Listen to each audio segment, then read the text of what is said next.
Hi, I'm Eric with Mathews, and in this video, we'll take a look at the redesigned walkway on a next generation legacy dryer. In the past, these walkways came completely disassembled and crated up. It took a lot of assembly and time to get it done in the field. So what we did is we completely redesigned the walkway so that we could assemble as much as possible from the factory, reducing the time and cost it'll take to put it together in the field.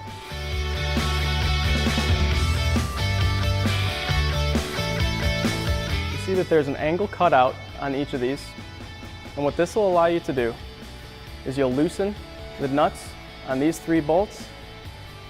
We've installed an extra bracket down here for demonstration.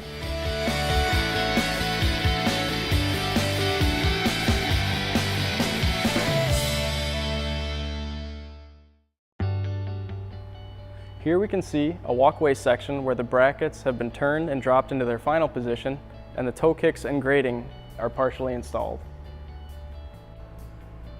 From the factory, the rear platform will be assembled and mounted on the back of the section.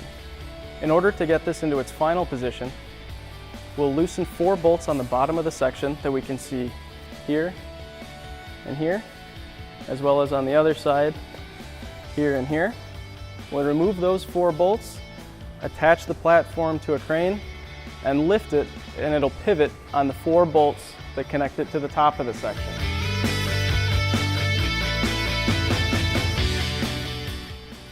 Here we can see a front platform that's been partially assembled and mounted to the top of the section for shipment. This can be attached to a crane and lifted into its final position.